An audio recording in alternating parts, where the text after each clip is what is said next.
Thanks for your interest in proctoring WSDA's private applicator exams, including those for limited private applicators and rancher private applicators. This training is for WSU County Extension personnel that have entered into agreements with WSDA to proctor these exams. We'll go through the process, required paperwork, and some tips and tricks and things to watch out for during the exam session. Before proctoring exams, be sure that your county has an agreement in place with WSDA. If you're not sure whether your county has an agreement, please reach out to us at WSDA. Our email is license@agr.wa.gov. All county extension agents that would like to proctor exams will also need to have a signed exam confidentiality statement on file with WSDA, so make sure that all staff that will be helping proctor have these completed. We recommend having at least 2 staff eligible to proctor to allow for someone to watch the session during bathroom breaks, helping walk-in customers, or other things that might come up during the session. Testers will contact your extension directly to schedule, and feel free to make reservations at your convenience. Do be sure to only schedule the amount of testers you can comfortably fit in your space without testers being able to see each other's bubble sheets and increase the possibility of cheating. If your location has COVID restrictions in place, this may reduce the number of testers you'll want to proctor at one time as well. When a tester comes in to take their exam, the first thing they will do is fill out some paperwork before even being given their exam. There are a few different documents we require testers to fill out. We have some of these documents in both English and in Spanish, so be sure to check to see which version the tester would be most comfortable with. The application form for Spanish testers is a beige color, and the score sheet for Spanish is white. For those that would prefer English paperwork, the application is green and the score sheet is yellow.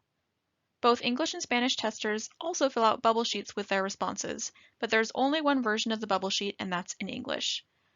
I'll be using the English version of our documents as examples to walk you through the process. The application form is the first document that a tester will complete. We'll go through the different sections of this form, including a section that you as the proctor will fill out called the Examiner Use Only section. Again, this application needs to be completed and reviewed by the proctor for accuracy before the tester is given their exam. As proctor, you will need to check someone's photo ID to verify name, birth date, and signature that was listed on the application. We need to be sure of someone's identity before they are allowed to test. We also want to be sure that a tester meets minimum age to test. I'll share more information on that later in the presentation. Starting with Section A, if the applicant does not already have a WSDA pesticide license, they fall under the new licensee category. They will select the new box if this is their very first time testing for their pesticide license. If the applicant has tested before and just needed to retest, they will check the retake box. If the tester already has a WSDA pesticide license, they can fill out what their license number is. If they aren't sure of their number, it's okay for them to leave that blank, and licensing staff will add this in when the paperwork is being processed. If the tester has a license type other than a private applicator, and they're just testing to add that new license type, they can select the Adding License box. If they had a private applicator license and reached the end of their 5-year recertification cycle, so they're now testing to recertify their license, please have them check that Recertifying box. For application method, most testers will select ground. Those doing aerial applications, perhaps with a fixed-wing plane, helicopter, or a drone, will select aerial. Those doing chemigation or fertigation applications will select those options.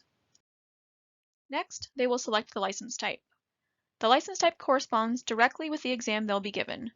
Most will be private applicators, but you may get requests for limited private applicator or rancher private applicator exams as well.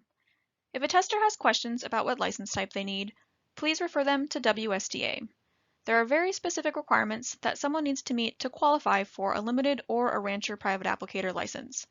We do often have testers inquire about the limited and rancher licenses because they are less expensive and they do require less credits to maintain.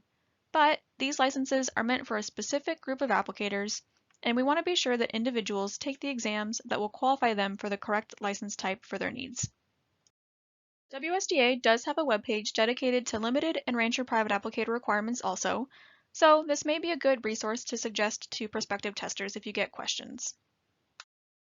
WSDA's contract with WSU County Extension is specific to private applicator, limited private applicator, and rancher private applicator testing.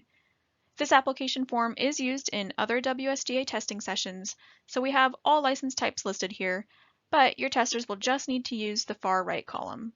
If you have individuals reach out asking about testing for other license types, please refer them to WSDA so that we can schedule them at one of our other locations. Section B is where the tester will list their personal information. The name a tester lists on the application must exactly match how their photo ID has their name listed. This means that middle names must be listed, as well as potentially multiple last names. If, when you check the photo ID, the name the tester listed does not match, have them fix it. So for example, if a tester wrote that their name is Jose Garcia, but their ID shows middle name Ignacio and last name Garcia Carrera, they will need to add the additional names to their application form. This is very important in making sure that the certification they're issued is under their correct name, it matches their photo ID so that they can purchase pesticides without issues, and it helps our department match all of their paperwork up.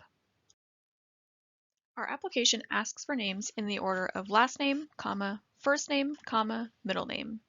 If, when you check the ID, you realize that the tester listed their names in the wrong order, you can either have them correct that or make a note on the application designating which names are first, middle, or last. If you notice the handwriting may be difficult to read, please do make notes on spellings as well. This is really helpful for our staff when it comes time to issue the license. We are legally required to ask applicants for a social security number, but if the number is not provided, we may still issue the license. Never ask a tester to show a social security card. If they don't have a number or they're unsure of their number, they can just leave that section blank. Birth date is another area that must be verified against the photo ID for accuracy. Pesticide licensees must be at least 18 years old to legally have a license issued to them, so we are required to collect and validate that information. A common mistake testers make is putting today's date in the birth date column. If, when you check the photo ID, you notice that the birth date is incorrect, have the tester correct it so that it matches. Next, applicants fill out their mailing address, complete with city, state, and zip code. If they have an apartment, trailer, or a suite number associated with their address, they will want to list that as well. The address listed here is where their plastic card and their license information will be sent, so it's important for this address to be correct. Phone number should be filled out also. This one is usually straightforward, but on occasion a tester will leave out the area code, so you may want to check for that. If the tester has a valid email and they would like to receive renewal information via email, they should provide that address to us. We only use these email addresses for renewal reminders, so testers won't be spammed with messages. The tester should fill out as much company information as they have available. If that's just the company name, that's okay, but address and phone number are helpful for us too. If the tester is applying pesticides on their own property, but don't necessarily have a business name, they may write self-employed or something similar to indicate that situation. And finally, a signature is required to validate the application form. An application cannot be processed without a signature. Please check the signature on the photo ID to verify a match. Sometimes signatures may differ from photo IDs. If you feel there is a large difference in the signatures and have concerns about identity, please contact WSDA. You'll also want to make sure they list the date on the application. The bottom section of the application is examiner use only, so that section is filled out by the proctor of the session. You'll collect payment along with the documentation before giving a tester their exam. Proctors will fill out WSDA receipts and include some of that payment information in this section of the application also, and we'll go over that in just a few slides. The first section the proctor will fill out is the date of the session, next to the name of the exam given. Leave the score blank. WSDA will complete this once exams are graded. On the right-hand side of that bottom section, you'll include the payment information. First, list the license fee collected. License fees are listed at the top of the application in case you need to reference those. Individuals who are retaking exams and have already paid a license fee for the year will not need to pay their license fee again during the same year. These fees cover the individual for a calendar year. If you have testers come in for sessions between November 1st through the end of the year, please ask that person whether they need the license for the remainder of the current calendar year or if they would like WSDA to hold off on processing the license and issue it for the next calendar year. If they won't be using the license during the current year and would like it issued for the next year, Please make a note of that somewhere on the form. Next to the license fee is a great place to put that. This will let WSDA know to put this application aside and process it with a start date of January 1st of the next year. License fees are not prorated and they're only attributed to one calendar year. If the individual in this example tested November 21st and they needed to use it during that year, their $45 fee would only license them through December 31st, and they would need to pay an additional $45 to renew for the next year. The $25 testing fee should be collected each time an individual tests. Unlike the license fee, this is always collected even on retakes. You'll add up the license and testing fee to list the total amount collected. You'll also complete a WSDA receipt and use that receipt number to fill out this line on the application. We'll talk more about that receipt in a few slides. Then you'll circle whether the payment was received via check or money order and list the check or money order number. The AM and PM are more for our locations that hold designated morning and afternoon sessions, but if you'd like to circle the time the exam was given, you may. When it comes to taking payment, you'll want to have the tester present payment along with their application and score sheet so you can ensure they have the correct amount before they begin testing. Do not accept cash payments. Especially considering you'll be forwarding paperwork and payment through the mail, it's important that payments are received in the form of check or money order, made payable to WSDA and completed in pen. For payments via check, make sure the written out amount matches the number written in the box and everything is on the correct line. Some checks expire, so please look for an expiration date also. We have had incomplete or incorrect checks be not accepted by the bank, so your time spent looking payments over can save the tester from having to potentially send another payment, which would delay scores and licensing. Many people haven't written checks or money orders in a long time, if ever, so you may need to provide a decent amount of guidance when it comes to making sure they're filled out correctly. When you fill out the receipt, you'll want to make a note of who the payment was from, as well as the name of the tester it was meant for. This may be the same person, or it may be different. For example, if a tester brings in a company check, you'll say the check was received from House Family Farms, and that it was for Jose Ignacio Garcia Carrera. We recommend writing the tester's full name on the receipt, the same way it was written on their application and their driver's license. Sometimes handwriting can be difficult to read, so the more places someone's full name is written, it helps us to be confident that we're reading the name correctly when we issue the license. If the tester is paying for themselves, you would just put received from and their name. If multiple testers were paid for on one check or money order, make sure that you list each tester so our fiscal department knows who the payment should be allocated to. You'll put the date the payment was received and then indicate the amounts received. In this example, the tester paid for a private applicator license, so we'll put one license at $45 each equals $45. Same for testing fees. One testing fee at $25 each equals total testing fee of $25. If multiple testers paid together, you would indicate how many license and testing fees were paid. If there was an overpayment, you can use the Other box. You would write overpayment, maybe there was one overpayment of $5. For overpayments of $50 or less, WSDA will require a refund request in writing. So please have anyone wishing to have overpayments refunded get in contact with us at WSDA. Next, you'll put the total amount received. Sign the bottom of the form and your receipt is complete. The white copy goes home with the tester, the yellow copy is mailed to WSDA with the rest of the testing paperwork, and the pink copy stays in the book. If you wrote a receipt and need to void it, you can write void across the receipt, but make sure that all copies are voided. Before handing out exams, you'll also want to have the tester fill out their name and address on the score sheet. As mentioned earlier, there are both an English and a Spanish version of this form. This is the document that WSDA staff will list the exam score on and mail out to the tester to the address they list. Please make sure that they write clearly and encourage them to make sure their address is complete and correct. If they have an apartment, trailer, or suite number, they will want to list that here. If their employer has asked them to have their score sheet sent to the company rather than the individual's home address, please ask them to put both their name and the company name in the name line. If the post office sees an individual's name along with an address they associate with the company, they often get confused and return those to us, delaying the scores. Once your paperwork is received in Olympia, we grade the exams and then fill out the scores on this exact piece of paper. We put them into a windowed envelope, so what the tester writes in this box is exactly what the post office will see. This is why it's important that it's easy to read and that it fits within the box as well. If they write too far out of the lines, the envelope will cover that up. If the tester meets the qualifications for a license, this piece of paper will serve as a temporary license while they wait for WSDA to issue their card. The bottom of the score sheet explains this, as well as some of the other items, such as process for retesting. After they have their name and address completed, have them flip the score sheet over. The back of the score sheet lists testing policies that test takers must follow for their examination to be valid.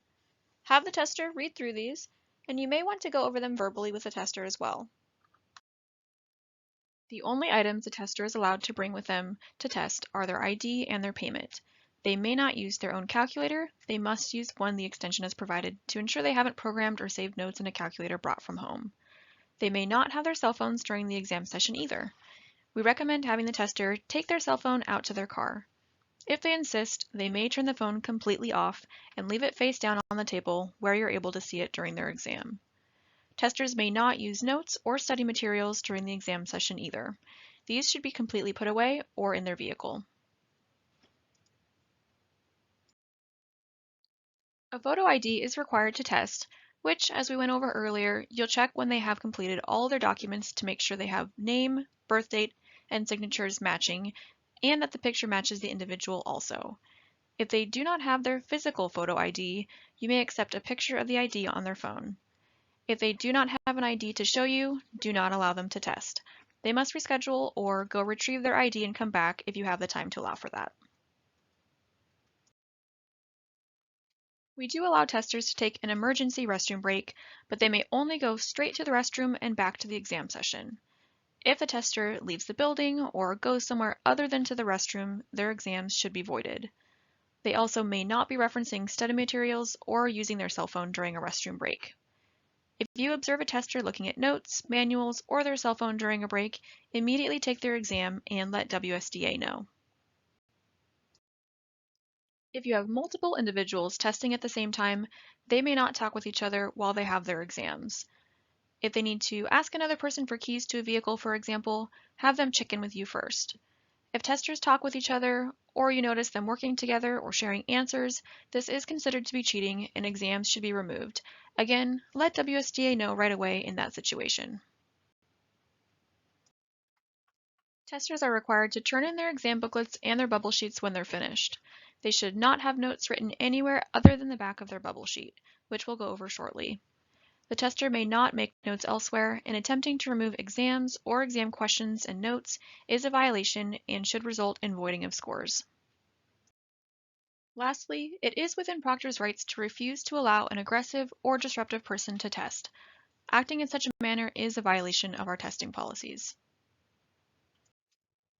After the tester has filled out their application and score sheet, and you've received payment and checked photo ID, you will give them their exam, bubble sheet, and the calculator. Before they get started on their exam, you'll want to go over the bubble sheet. We need testers to write their full name at the top, date of the exam, and then the name of the exam they're taking. They will also fill out the test ID found on the front cover of the exam booklet. They do not need to fill out anything under student ID. The tester will use a number 2 pencil to fill in the bubble next to the answer they believe is correct, and there are examples of this on the front of the exam booklet. If the tester needs to use scratch paper to do calculations or make notes to themselves, they can do so on the back of the bubble sheet. The backs of the bubble sheets are blank and should provide plenty of space, and this ensures that we collect all of the notes back so the person does not remove them from the testing room. The tester should not write in the exam booklet. If you do find marks in the exam booklet after the fact, please erase them before issuing that booklet to another tester. As the testers get started on their exams, it's good to take a scan of the room. If you have multiple testers, be sure they are distanced enough from each other that they can't see each other's bubble sheets. And if at all possible, facing testers away from each other is preferred. Check to see that cell phones, notes, and any other study materials or devices are completely put away as you've instructed them to do. While the tester is taking their exams, again, we do allow emergency restroom breaks, but if the tester does anything to cause suspicion while on a break, please reach out to WSDA. You can also refer any questions about the exam material to WSDA. Don't attempt to answer any questions about the exam materials. For example, a tester wanting to confirm what a question is asking, what a word or term means, or if they believe a question is invalid. Only answer questions about how to take the exam, filling out bubble sheets correctly, and that sort of thing. It is crucial that a qualified proctor remains in the testing room at all times. We'll talk more about cheating incidents in the next few slides, and we have seen that cheating takes only a matter of seconds. We strongly recommend having two proctors present during testing sessions so that if one proctor needs to step out, they're able to do so without breaking WSDA's exam proctoring agreement. We at WSDA really appreciate any feedback that you feel is relevant from exam sessions. If you notice anything that feels a little off or have any comments about the session that you'd like to pass on, don't hesitate to email or call while that session is still fresh on your mind. While of course we always hope that prospective licensees will follow testing policies and take their exams with integrity, cheating attempts are an unfortunately common reality in our exam sessions. Obtaining a pesticide license can often mean the difference between someone keeping their job or maybe getting a much needed promotion, so stakes are high and someone who might not otherwise consider cheating could have a lapse in judgment. We need you, as proctors, to remain vigilant and to watch for any ways our exams may be compromised. Cheating not only results in lots of work on WSDA's part to revise exams, but if we don't catch it, that could result in someone getting a license that isn't competent to apply pesticides, putting them and others in danger. I'd like to share some of the more common methods that testers use to cheat. And of course, if you see anything at all that doesn't seem quite right, don't hesitate to stop the exam or check in with us. Suspicious behavior can be a major clue that someone is attempting to cheat or is assessing the situation to see if they think they may be able to get away with something. Restroom breaks are a perfect way for testers to write down questions that they want to remember to look up later, or pull out a cell phone to look information up. This is why it's important that testers either put their phones in their vehicles or leave them in the testing room if on a break. Frequent restroom breaks can be a tricky and delicate situation to handle, but it is something to be watching for. If a tester is gone for a long period of time or more frequently than would be expected, if you're able, you could send someone to check on them or watch to make sure that they are just going to the restroom. Another behavior to watch for is a tester frequently looking away from their exam. Looking down at their lap could indicate that they have notes that they're referencing or a phone that they're using. If you notice someone looking down, walk over and take a closer look to make sure that they don't have any reference materials. Looking up, particularly at the proctor, is also worrisome. Testers who are trying to see if they might be able to get away with cheating often look around to see if they are being watched. If possible, we recommend sitting behind testers with them facing away from you so they can't as easily keep tabs on the proctor, but this isn't always an option. We also watch for someone finishing their exams unrealistically quickly. The private applicator exam is 60 questions along with label comprehension and calculations. Every test taker is different, but as a general rule, I would say that if someone finishes their exam in less than 20 minutes, it would be worth making a note on their application of how quickly they finished. Giving us that information doesn't mean that we will assume that someone has cheated, but it really helps us see the whole picture. Testing incredibly quickly can indicate that someone either had a copy of the test and they knew what questions to expect, or they just wanted to come in and quickly remember or take pictures of some of the questions to look up later. The latter is especially common in larger companies. There are a few kinds of cheating that occur. One is for someone to sneak in outside material to help them do better on the test during that session. A classic we're all familiar with is writing notes on hands or arms, or sliding a piece of paper with notes up their sleeve or in a sock, shoe, pocket, or hat. Pay attention to the tester's hands as they reach out to give you their payment and paperwork. We have caught notes on hands this way. Notes may also be written on items, with a big one being water bottles. We would like for testers' desks to remain clear while they're testing, but be watchful for unusual repetitive behaviors that may indicate that someone is referencing notes. Always take a closer look if you think a tester may have outside materials. The other major way we see cheating occur is for materials to be taken out of the testing session, so that answers may be looked up or practice tests may be made to prepare that individual or others within their company for the next time they test. Watch to make sure testers aren't writing notes anywhere but the backs of their bubble sheets. And if you do notice other notes, collect those from the tester and send those in to WSDA along with their paperwork. Also be careful that you only hand out one bubble sheet. Otherwise, the tester may make a copy of their responses and use that as a key for themselves or others to study. Some testers are brazen enough to try to take the physical test copy that was given to them. We have noticed them rolled up in pockets which testers forgot they had. More commonly, though, they will try to take a digital version of the test by taking photos. We have unfortunately learned through the years that it only takes a few seconds for someone to snap pictures of the exam on their phone and have our entire exam compromised. Of course, watch for phones during the testing and immediately end the session and let WSA know if someone is using their phone. Also watch for a tester holding the booklet up in front of them rather than keeping it flat on the desk. This is a way for them to block the phone from your view and get a clear picture of the page. Of course, if someone is holding their exam booklet up, that doesn't mean they're definitely cheating, but it does mean you should go take a closer look. The cheating we most frequently see at WSU County Extension involves individuals from the same employer testing together. When testers that know each other test in small groups, it's tempting to work together. It's especially important to keep testers spaced apart from each other when you have a group that are familiar with each other. When testing groups, of course, listen for talking and watch for gesturing between testers. We also see testers scoot their bubble sheets to position them in a way that is more easily viewed by other testers, or potentially turning them upside down so a tester across the room can read it. They might make large, bold marks on their bubble sheet, circle or fill in options conspicuously, or write notes on their scratch paper in hopes that the other tester can see. If you see this, ask the tester to keep their testing materials in their own area or see if the testers can be rearranged. Most testers want to adhere to our testing policies and obtain their license the right way, and of course we want to hope for the best in people. Our goal in proctoring exams is to eliminate any opportunities or temptation for a tester to cheat. Ideally, they won't find themselves in a situation where they have to make a decision about whether they will cheat or not. It's best for both the tester and WSDA that we stop cheating before it even has a chance to happen. Thank you all for taking the time to learn our policies and what to look out for, and thanks in advance for any information you can pass along from sessions. Our proctors are our eyes and ears during sessions and are so valuable in keeping our exams secure and making sure only competent individuals get licensed. After a tester is finished with their exam, collect all materials they were given. Be sure you get back the exam booklet and bubble sheet as well as a calculator if that was supplied. Flip through the exam booklet to make sure the tester didn't make any marks in the exam booklet, although hopefully you would have caught this while they were testing. If there are marks, please make sure these are erased before using the exam booklet again. If someone has circled what they think is the correct answer for a question, you may need to circle all the other options and then erase all marks. Often if you just erase someone's marks, the indentations are still visible. Exams should be kept in a secure location within your office and not taken off-site. The last thing that the proctor will complete is the transmittal form.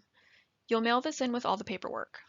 Please list the county extension where you're located and include the name of the proctor sending this information under the Forwarded By section. This information is important so we know who to reach out to if we have any questions about the session or the paperwork we received. Also fill in the testing period and date forwarded. You can list all testers from the session along with the fees collected and receipt numbers. WSDA will fill in the rest. You'll send paperwork to Olympia for grading and processing. Include the application form, score sheet, and bubble sheet, as well as that transmittal form, yellow copy of the receipt, and the payment from the tester in form of check or money order. And the best address to mail this documentation to is listed here. To reorder supplies, contact WSDA. We prefer for you to use the supply order form to help us keep track of what supplies have been issued. This can be emailed in to license@agr.wa.gov. That email is listed on the form as well. You're also free to make copies of applications and score sheets, but please do not make copies of the exams. WSDA will mail fresh copies if needed and request the old copies back to be shredded. Thank you so much again for providing this service to our licensees, and don't hesitate to reach out with any questions. For a quick answer, our toll-free line or shared license@agr.wa.gov email are monitored by multiple staff throughout the day.